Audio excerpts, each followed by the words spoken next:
This is the Trusted Referral Network. We're a network of about 190 people around the country. Of those, I would say 40 or 50 are active. So we're always looking for more active community members. Once membership goes into place, then there's a self-selection process called a fee, which gets the active people more involved, and the less active people, they disappear. So that's going to be instituted as soon as we get the new process or the new system up and running. Although we'll be going to, instead of a 6-month trial, it'll be a 3-month trial. Everybody will start off on that 3-month trial. So you won't hit your credit card, or you won't ask you for money until 3 months after we launch that. And that will be the basic membership, including one listing, will be $360 a year. I decided to do it on an annual payment basis as opposed to a monthly, just because I have the 3-month trial. After 3 months, you should know whether it's good for you or not. So, as I mentioned, we are a network of about 190 members across the US and Canada. We always try to invite guests. All of our members are services providers, mostly small, anywhere from one, solopreneurs up to, let's say, 20-person agencies in the marketing and sales world. We also have a small number of sponsors who sell into the marketing and sales world. Matthew Asbell is a lawyer, for example. Got that right? Jon Stamell, they provide some technology, so it's marketing product as opposed to services. And I think then we have one other guest, but Marcin. Marcin is providing a marketing service based out of London. Okay, so John Parsons has agreed to do our showcase today, off the cuff, on the fly, however you want to say it. And I am going to put my timer on for 15 minutes. So after the 15 minutes, we'll do a round robin, and that'll probably be about 2 minutes per person. If everybody would go on mute while John is presenting, that would be helpful. And John, take it away. Thanks, Michael. As most of you know, some of you know, I'm part of a small group called Intuideas. We do affordable video marketing content for small businesses, authors. We're doing more video for publishers, doing book trailers. So affordable video for small biz is the tagline.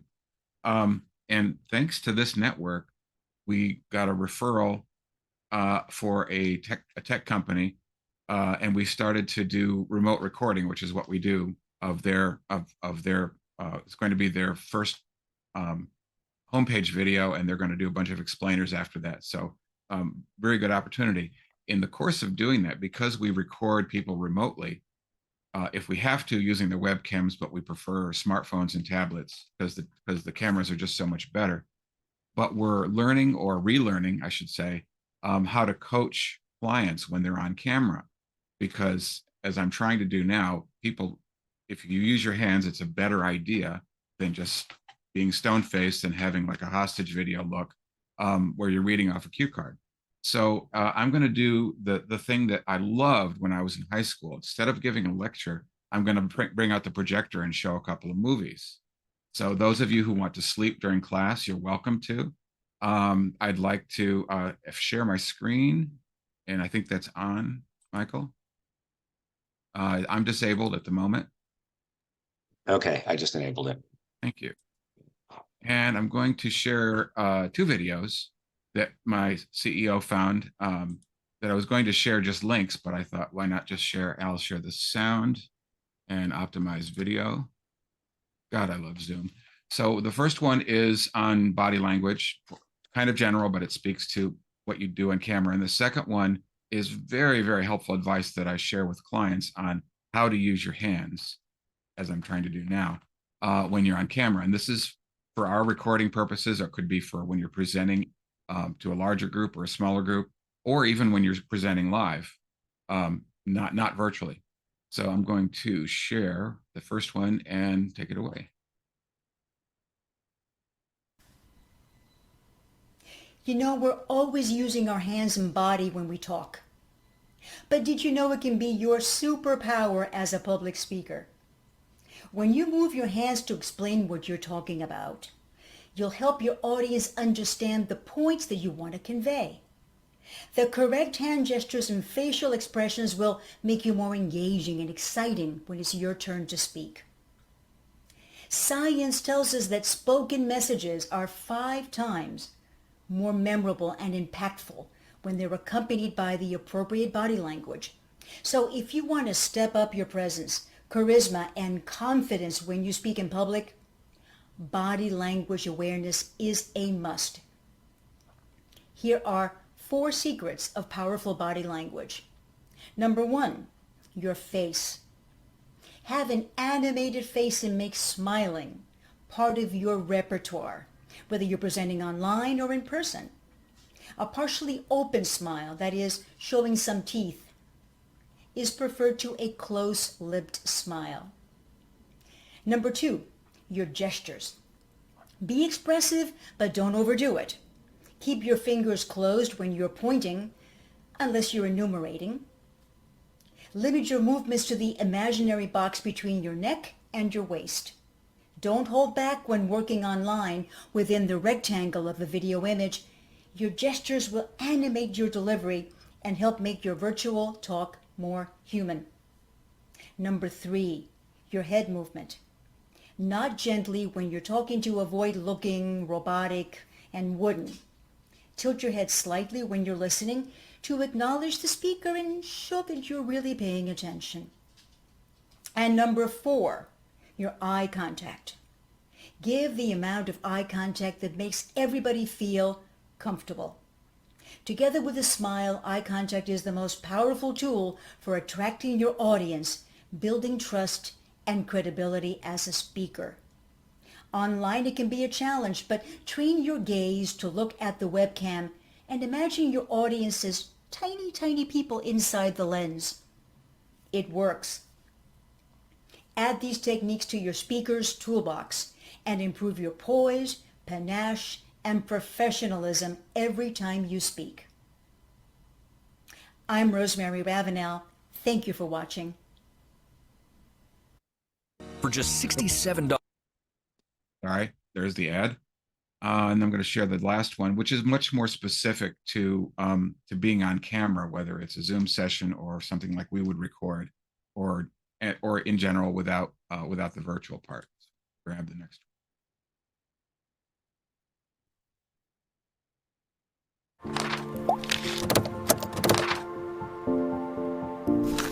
Hi, I'm Dominic Colenso, and in this video I'm going to tackle the question that I get asked probably the most, which is, what should I do with my hands? Now, it's a really strange thing, isn't it? We don't go around life thinking about these things very much, but when we find ourselves in a presentation or in a meeting, suddenly we just don't know what to do with them. So we start doing all sorts of strange things. People put them on their hips, they cross their arms, they start touching themselves and just doing very weird things with them. And people get very uncomfortable. The key question I'd ask yourself is that when you're chatting to friends, when you're talking about something that you're passionate about, do you ever think about what to do with them?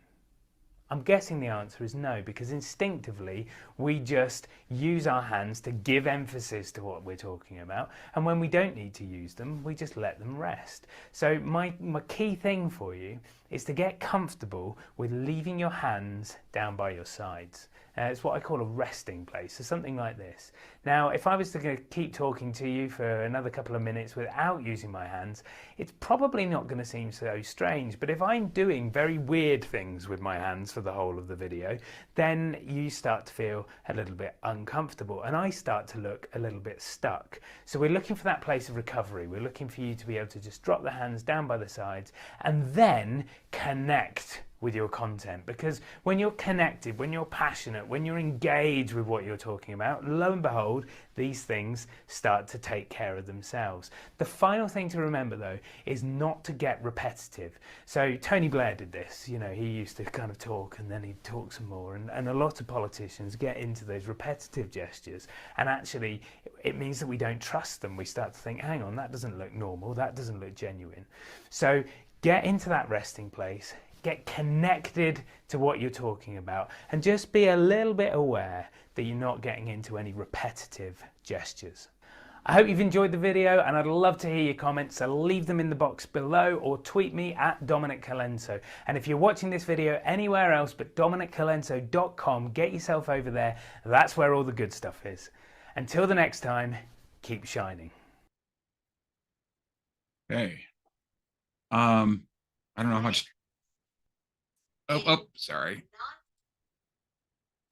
You have 7 minutes left. Yeah, I know. I'm just looking. Do you want to take questions either via yeah, chat? sure. Or... Any discussion? YouTube. I was trying to shut off YouTube. So yeah, I mean, I know I have time, but I'd love to talk about it. I have a question. Sure. Hi, John. So one of the things that I think I was taught a long time ago is that if you're enumerating things, is to not show them on your fingers. Really? Yeah. So, and I mean, I have an opinion about that, but I'd love to hear you. Like, okay, I have 3 points I'd like to make, John. Yeah. Point number 1, point number 2, point number 3. And somebody said, don't do that. Yeah. What's your feeling? I see what the problem is, and what we do when we create videos that involve steps, we enumerate them with simple motion graphics. So it's not on the speaker to sort of do a semaphore of how many things. It's more effective to have a really smooth, natural progression, not a strict PowerPoint order necessarily, but something that visually reinforces this is step 1, this is step 2. The first speaker kind of, I think both of them held off of enumerating. The first one talked about it, but she didn't do it a lot. Right.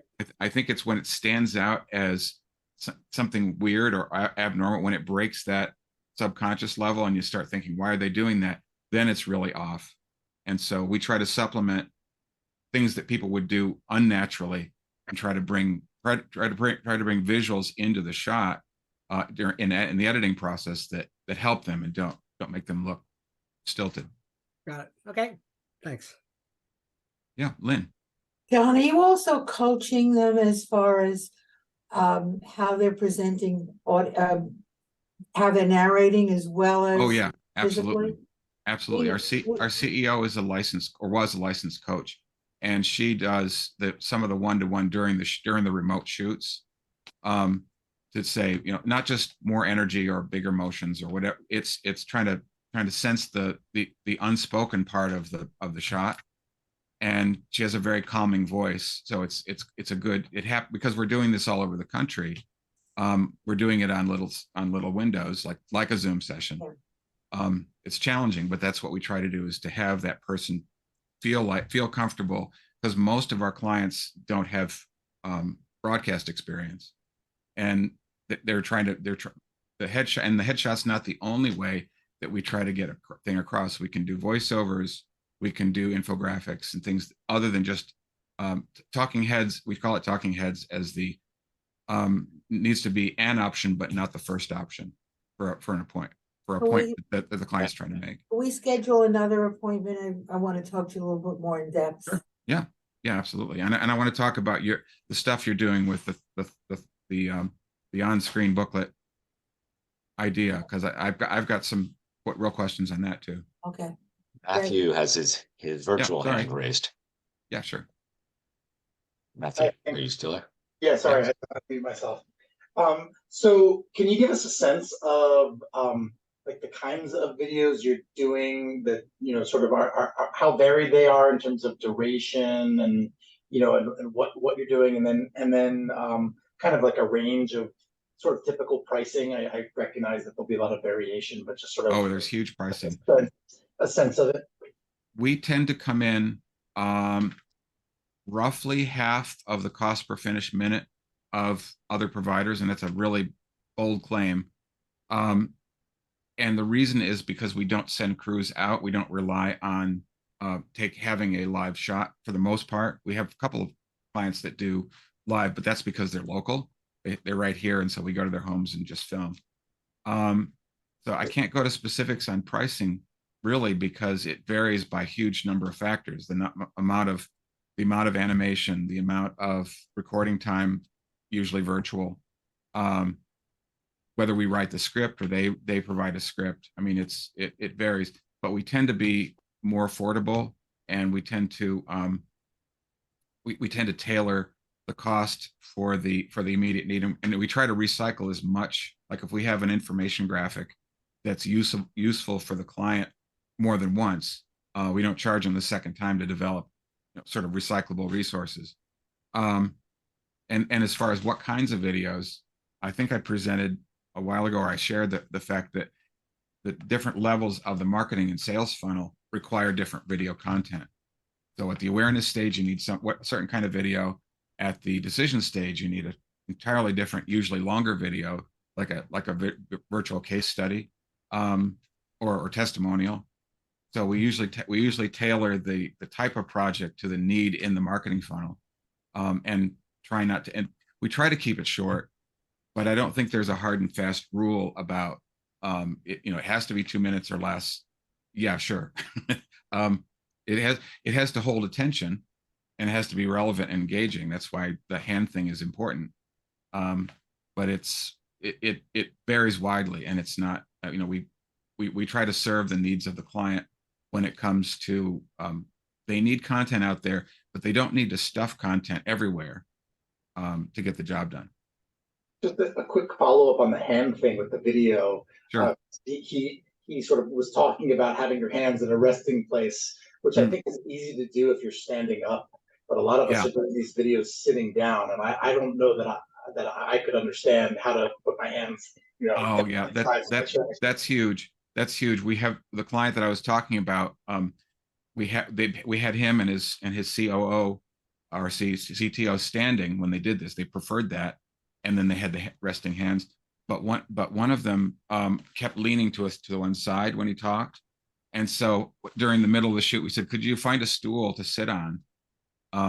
Because it's distracting, and we actually thought about editing him straight against a green screen, but in lieu of that, I think we decided to do a reshoot because he wasn't comfortable with how he came across.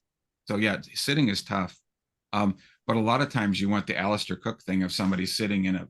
We have a client we're building a set for, who's professor. He used to be a government official, a pretty high up government official, and sitting at a desk was completely natural because he was speaking to people from his area of expertise, and sitting was a much more genuine pose. Right. So I didn't directly answer the question, and I'm out of time. So thank you. Of course, you could always follow up with Jon. Thank you, Jon, for doing this. I'll post my stuff in the chat for people. All right. I did put in the chat the order more or less in which people showed up. So we'll do it that way. I will set timer for 2 minutes because we have 14 or 13 remaining people, and I think we can get that done as long as people stick to their time. So tell us, what you do, what makes you different, what you're looking for, if anything specifically, and ask. You could help others, and if there's something you could tell us about, something unique that stands out, to help everybody remember you, that would be great as well. And lastly, while you're not speaking, drop your LinkedIn into the chat so that at the end everybody can download that. We'll all have your contact information. Okay, Lynn Lavender. Oh, by the way, if your name is not in that list, let me know. That means I missed you somehow. But right now we'll start off with Lynn, then Nathan, then Alan. So Lynn, take it away. Oh, and if everybody would go on mute during this, I will put it into speaker view so that the speaker shows up largest. Oh, good morning, everybody. Several years ago, the rule of thumb was you had to touch a person 7 times before somebody became a prospect. Well, now the number is close to 30, as we all know. So how do you stand out from competitors and colleagues alike? Well, I think I'm ahead of the curve. Everybody's unique, and I turn what is unique into memorable with custom narrated landing pages for each and every individual in an organization. So I'm integrating the individual with the company message and brand, and that's my unique selling proposition. Our custom landing pages can take any form. They can be a brochure, journal, invitation. If it can be printed, it can be digitized. And I started out doing this for myself and my insurance business, and then I realized that I could do this for anybody. So I think some of the best prospects for me would be franchisors who have successful and number of franchisees, no matter where they are, who are looking to increase revenue. The second important thing, now that was for the individual, for companies that have multiple products and multiple services, by using these unique collateral pieces, these landing pages, each product line or each service area can have their own kind of brochure that leads the audience back to the specific page on the website where they need to be to get the information that representative is speaking to. So people are not getting lost chasing rabbits down the rabbit hole. And I think this drives more traffic to the website, and it's a better user experience. So again, I'm looking to meet franchisors with successful franchise, multiple franchise holders, although it's not limited to that sector at all. It could be any professional firm, or marketing company, legal law firms, accounting firms. So those are the people I'm looking to connect to. Thank you. Nathan Segal. Hey, good morning. Not sure if it's my first or second time here. Anyway, I'm coming to you. I'm a transplanted Canadian coming to you from just south of Guadalajara in Mexico. And I work in a couple of areas. I work as a ghostwriter, and I also work as a 3D artist, building 3D models and so on. But anyway, as far as ghostwriting is concerned, what I have right now is a special offer that I've got the details of it in the chat. But basically, it's a book that I wrote, actually a process called How to Position Yourself as an Expert in Any Industry. And it's where I help you as a business owner, coach, help you write a book where you answer the top 5 to 10 questions that your prospects ask you, and you give that information away in a book. And when your prospects see that you've answered some of their most pressing questions and you haven't asked them for an order, they're far more likely to want to work with you. So I have that as a special offer in the chat. I'll post it. The second thing is working as a 3D artist.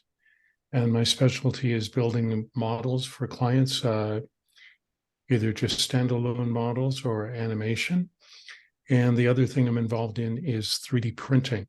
So if you have a project that you want built as a model and then printed as a finished 3D object, we can talk. And that's about it.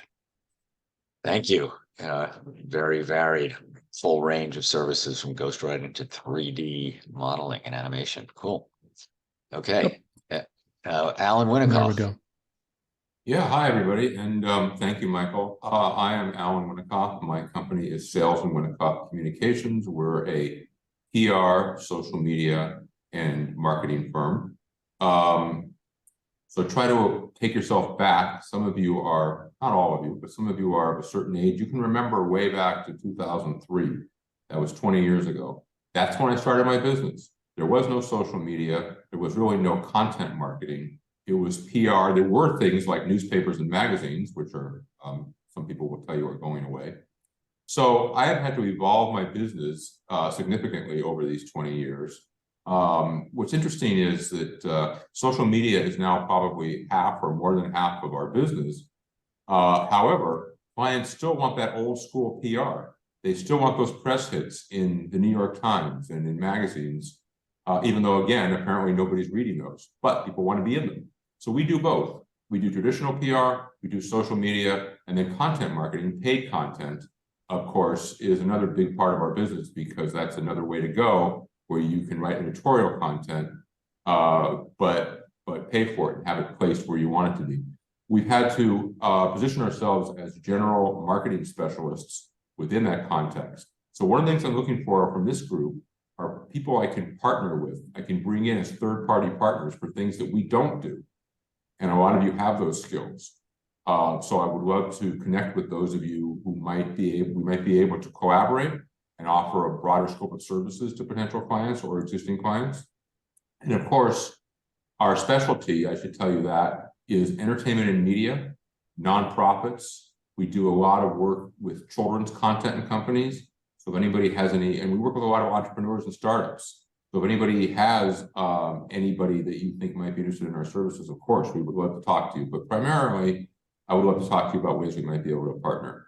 It's Alan Winnikoff, Sales and Winnikoff Communications. Thank you. Good timing. Okay, thank you. Michael Falato. Hello, everybody. First time caller, long time listener. Thanks for having me.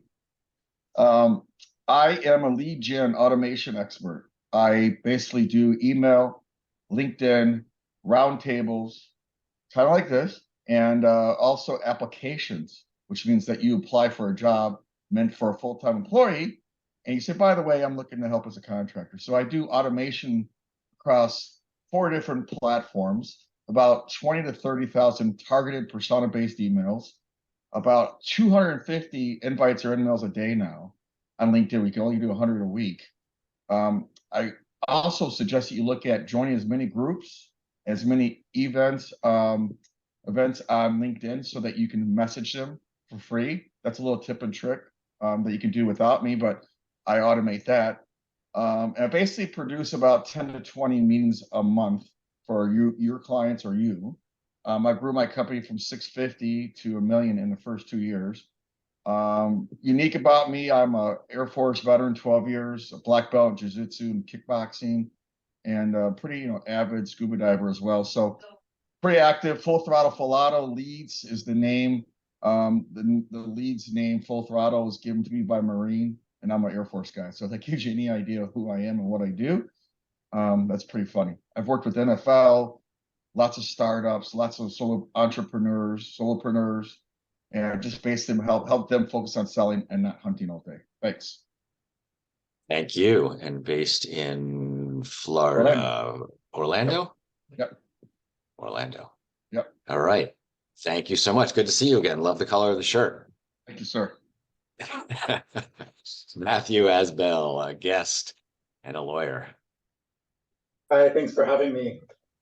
So when launching a new product or service, or when expanding into a different market, innovators reach out to me to protect what usually becomes some of their most valuable assets. Because they want to make sure that people don't profit illegally from their blood, sweat, and tears, and they want to avoid kind of the landmines of trespassing on other companies' rights. So they come to me as an attorney. I do intellectual property law, and I work with, innovative companies to help them with the risks of implementing their ideas and generating profit from them. So I'm at a approximately 300-person law firm in the intellectual property department. We're a general practice law firm. I'm based in New York City, and I take a real global approach, both to the types of protections available to clients and in their circumstances, as well as how those laws might work differently when beyond U.S. borders. We're dealing with things outside the country. I'm always I do a lot of work with startups. Some are inventors, some are brands that are launching, and some are entertainment providers of content, and deal with all different kinds of issues related to them. always looking to meet new people, and I like to be a connector, and I like to be accessible. So, if whether you need my services or you need someone else's, you need a resource to find some people, you're certainly always welcome to reach out to me. I guess I've got 7 seconds, so I'll stop there. All right. Thank you so much, and welcome as a guest. And our next guest, Marcin Kierdelewicz, coming from London. Let me unmute myself. That's gonna work better. So yeah, thank you for having me. I'm joining you from the other side of the pond, although I do actually have 2/3 of my business in the US. Hence the reason of joining, and I'm looking to expand the networks, contacts, etc. I run just over 20 people business, still startup, or we call it scale up at the moment, where we do automation at scale. And we do that. So we're a technology business. We own our own automation software, and we really do 2 different things with it. One is we build custom automations. So think of it, it's more like a Zapier, but like enterprise Zapier, where you take a data from multiple different systems, you do something about it, you check quality, you enrich, you do whatever is needed, you generate reports, send emails, populate again, multiple systems. Or for specific use cases, we actually build ready automation platforms. And specifically for like marketing teams, we do have actually sales and marketing automation platforms. So think of it, we do have, for instance, like, one of us said here, lead generation. We do have what we call the intelligent business development platform that, for instance, like allows you to like handle up to 3,000 conversations at the same time in a fully like automated way, very personalized, multiple micro target audiences, etc. So think of it, automation at scale. Now, what I'm looking for is really 2 things. If you're looking to like expand your outreach and find more clients, this is where we can definitely help, and that's quite affordable service. The second is I'm looking for partners, because we are technology business and we don't do any services. So we very often actually team up with other firms where we provide technology and then our partners provide services on top. And yeah, my phone says it's 2 minutes, so I guess that's it. Thank you so much. And is that a video background? Because I thought I saw a bird flying, doing a repeat.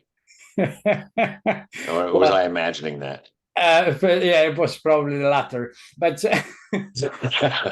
Right. I gotta add another therapy session. It is this a week. picture taken in our office, actually. So it kind of makes me feel like I'm there, but now working from home today. All right.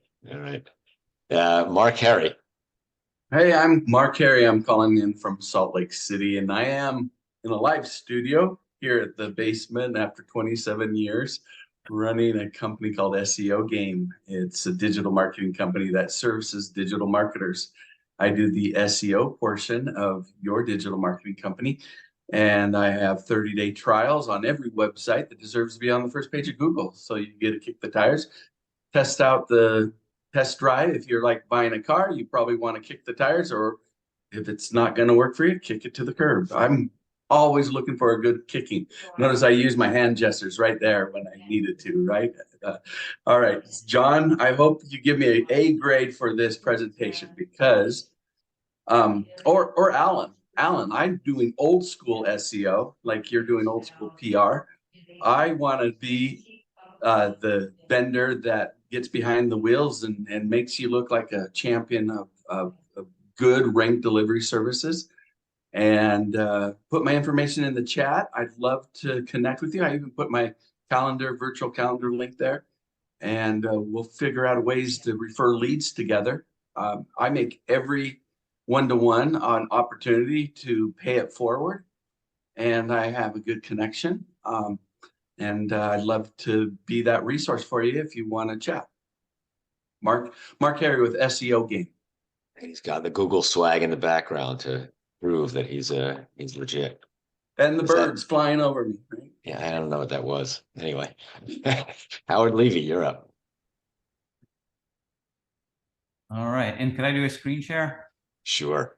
All righty. Well, thanks for everyone. I'm Howard Levy. I'm president of Red Rooster Group, Wake Up Your Brand. That's working with nonprofit organizations. For 30 years, we've been helping organizations achieve a greater level of success, whether it's in engaging more people in their mission, in fundraising. We're taking the organization to the next level through strategy that addresses CEO level concerns. So I was just going to share a little bit visually on our website, Red Rooster Group. So you can get a little sense of what we do. Wake Up Brand, we help organizations take on different kinds of critical issues, engage their audiences to participate in programs, and fundraise. We use social behavioral science, we're using AI, we're using a lot of data decisioning for digital campaigns. So we'll do a deep assessment of an organization, help to shore up its brand, help to develop targeted marketing campaigns, and help to engage donors. Some of the things that we've been doing and achieving results all across the board. Some of our recent clients include the largest environmental organization in Israel, helping them to engage donors in the United States, launching new businesses. I think I have 30 seconds left. Raising money and doing other kinds of campaigns. So we're looking for new clients, and we're looking for partnerships and collaboration with people who can help to do projects with us or work in tandem with us.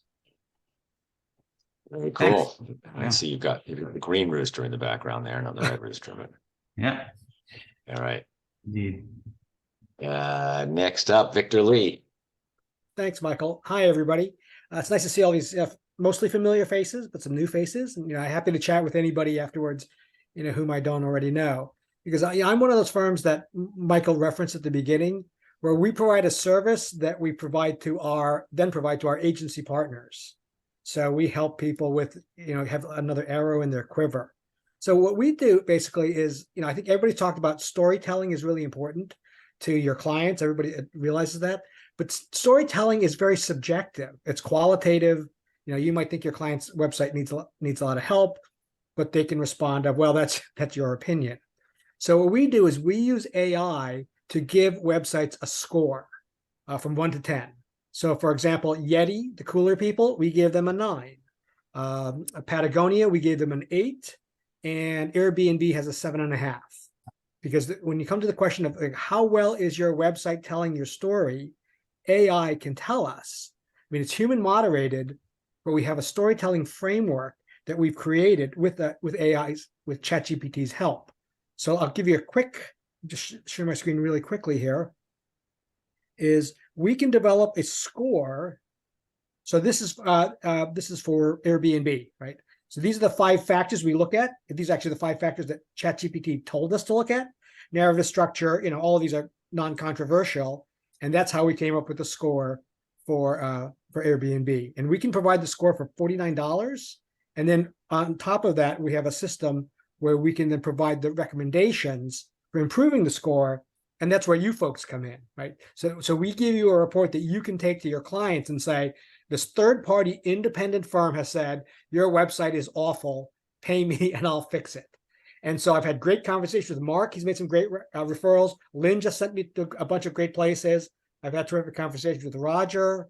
And I think, and also, Jon, let's talk about your book, because, the AI thing is critical and it's just getting crazier every day.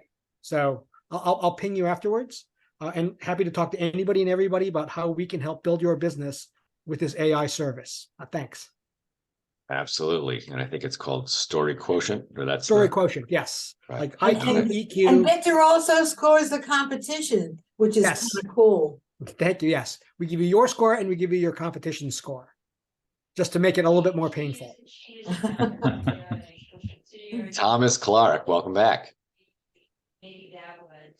All right. How's it going, everybody? Yeah, it's been a while, but glad to see some familiar faces. My name's Thomas. I run a company called Lasso here in New Jersey, and we focus on video and photo production for other businesses. So kind of in the same realm of Jon, but obviously we're very different in a lot of ways, and he actually has a lot of really awesome video tools that could be beneficial for me as well. So definitely recommend chatting with him. What my business primarily focuses on is we're the ones that show up with, all the equipment, lots of lighting, lots of audio, camera gear and whatnot. And we help produce, high-end visual content for businesses. Typically it's in a few categories, obviously marketing, advertising, but also in the sales process, training and recruitment. So those are typically where businesses are using video content. Obviously, social media is a huge aspect of everybody's business right now, and that's more on the lead generation side of things. And we do a lot of that too. We've been doing a lot of like TikTok Reels or Instagram Reels, TikToks and whatnot. And so those have been very, very popular lately with businesses, especially B2C companies. We typically look to partner with marketing agencies, advertising agencies, anybody in that space, because we don't really do any of that. We partner with those companies as well when our clients are looking for that type of work. And so typically that's a good fit for us. I think that's pretty much it. We work here in the tri-state area, but we do have clients nationally and internationally as well. So Thomas from Lasso. Thank you. All right.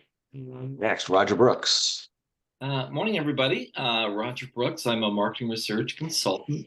Transitioned out of the corporate world where I used to work with companies like LinkedIn, actually worked there, and YouTube, Google, and Facebook.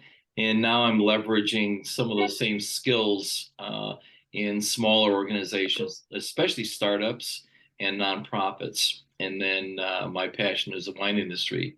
So one example, a real common example of research is a lot of companies will develop new products or new product ideas. And before they go to market and invest a lot of money in the product design itself or the distribution and the marketing and sales, it's very helpful to know what the market potential is for that new product idea. I've actually got a couple of clients, new clients. One's a startup and one is an early stage company. One has a product, it's a dog collar. It's an AI-based dog collar, doing things like helping dog owners and dogs deal with separation anxiety. Believe it or not, dogs apparently have issues like that. And another is a skincare product. But in both cases, evaluating the potential for that product and understanding its position in the marketplace vis-a-vis competitors is key.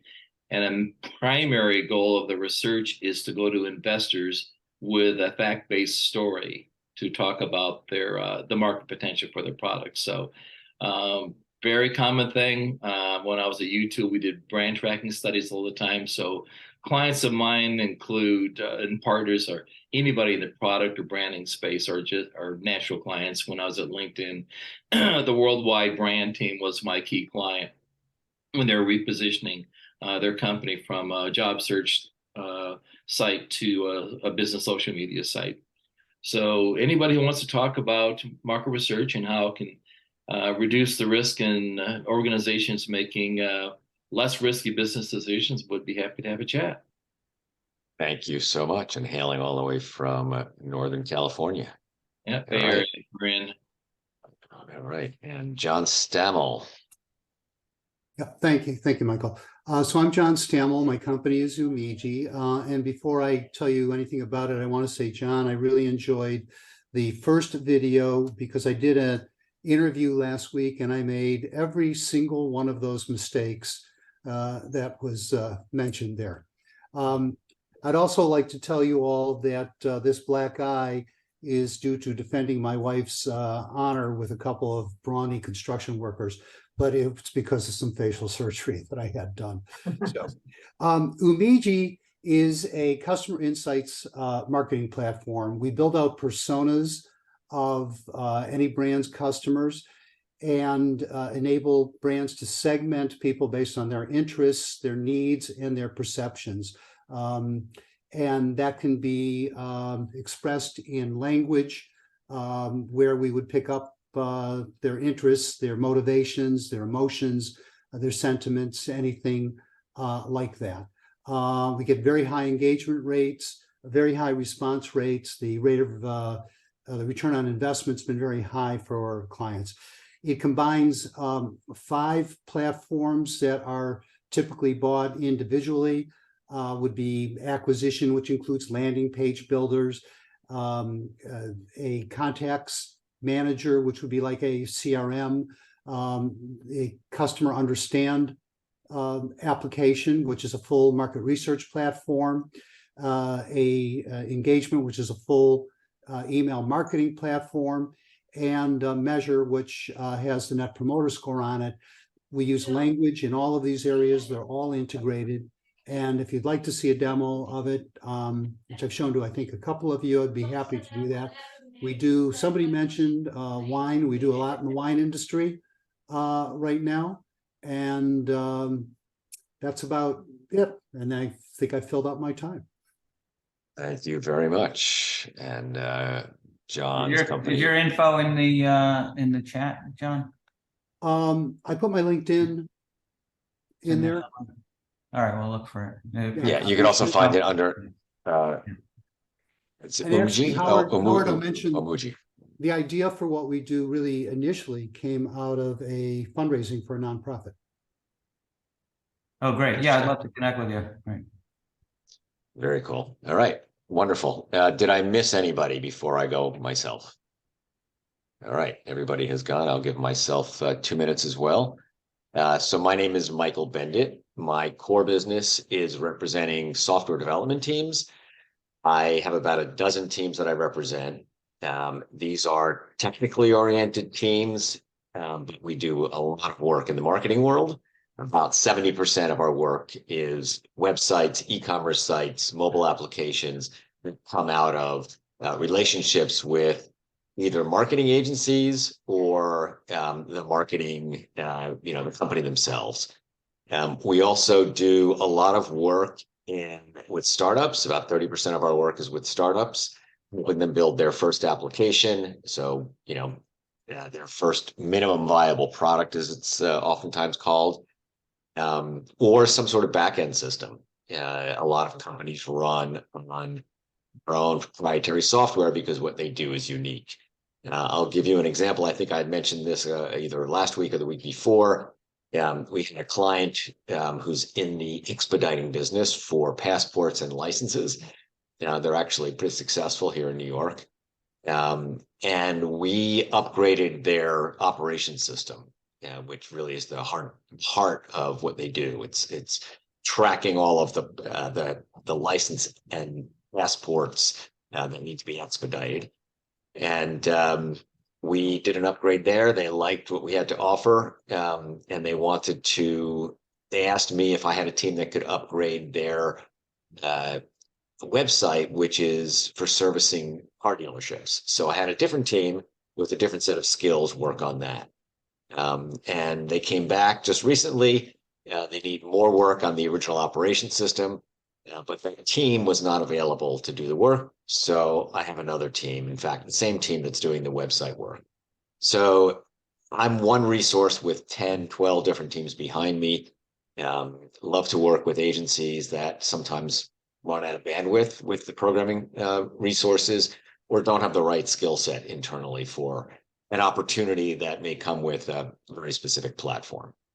And I will move it to, let's go back to gallery view. Didn't miss anybody. Thank you all for joining. We have a few minutes. Now's a good time. If people have to cut out, John looks like he has to cut out. No, I have a comment, unsolicited comment. Something that Thomas neglected to mention is that Lasso Creative's videos are awesome. They're really impactful and success, and just if you want great work, he's great. Thank you. His team is great. Wonderful. Appreciate it. That's from an expert. So now's a good time. If you haven't saved the chat or put your information in the chat, your LinkedIn, please do that. And now's a good time to save it as well. So if you go to the chat window the bottom left, you'll see those three dots. The first choice is Save Chat. We are looking for folks to do showcases over the next couple of weeks. You can go, the showcase sign up is, I will put it in the chat. It's on Sign Up Zone. Everyone meeting, so that's the showcase sign up, and you'll see we've got openings coming up. It looks like Leslie Lawton is doing next week, but after that, starting in June, we have openings. Always looking for new members. Anybody who you think would benefit from being a part of this group, people you work with in the marketing world or people you know in the marketing world, anywhere in North America. And we are also looking for folks who service the marketing world, like Matthew and John, or the marketing services world. So just send them my way. You could always send them. You could always actually send them to this link. I'll put it in here, where they could sign up as a guest. And there is a pass. If you're a guest, you've probably used it yourself for that site. TRN free pass, and give them that. They save $15. All right. Any closing comments, questions? Oh, and I will apologize again. I mean, I didn't know if I got around to everybody. If you're a member, you may have received a couple of spurious emails this past week as I'm trying to get my new system up and running. Lord Levy just signed up for June 7th. Great, Howard. Yeah, that system should be up and running soon. Looking forward to it. It'll give people an easier way to reach out to others, find them via their first name, last name, other stuff. It'll be the foundation for more capabilities going forward. Thank you all for joining. Take the 4 minutes back unless there's questions, comments. Thank you, Michael. Great. Thank you, Michael. Absolutely. And thank you, John, for stepping in last minute with the two videos and your advice on how to present or how to present on video. That stuff. All right. Take care and enjoy the rest. Bye, everybody. Okay. Thanks, everybody. Bye.